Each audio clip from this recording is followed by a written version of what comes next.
Dans le département des Yvelines, évidemment, en termes de patrimoine, nous avons une certaine richesse départementale qui rapidement nous a conduit à réfléchir dans le détail sur le sujet.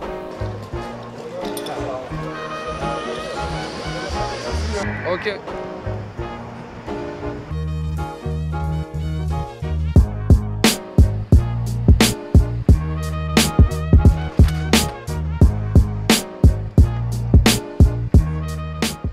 C'est des locaux où il n'y a pas d'œuvre d'art, il n'y a que du technique, il y a les personnes, pas de technicien. C'est un local fermé qui a cramé tout seul. Il y a des tableaux électriques, on va aller les voir.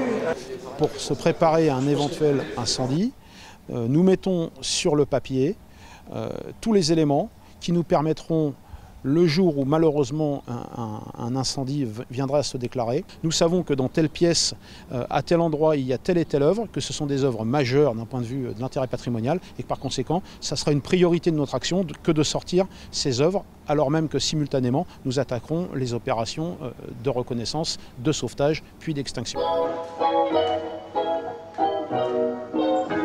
C'est ce qui soutient tout ce qu'il y a au-dessus. Hein.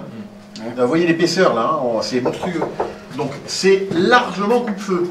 Être expert en patrimoine au SDIS, c'est collaborer en tant qu'officier volontaire pour anticiper une intervention qui concernerait un sinistre touchant le patrimoine.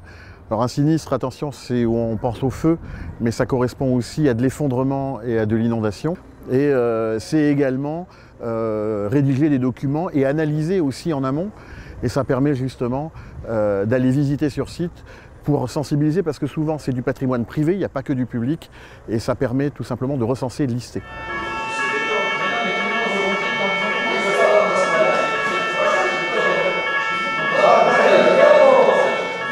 En fait, le SDIS des Yvelines a repensé sa réponse opérationnelle et a exprimé le besoin d'avoir des moyens qui permettent d'attaquer les feux industriels, mais également pouvoir être projetés, en tout cas d'accéder dans des bâtiments de type château, où les accès sont parfois très difficiles et qui demandent très haut d'aller très loin. Et donc cette expression de besoin de 2007 a abouti en 2010 par la mise en place des deux bras élévateurs incendie aériens les plus hauts de France actuellement, qui ont une hauteur de travail de 46 mètres.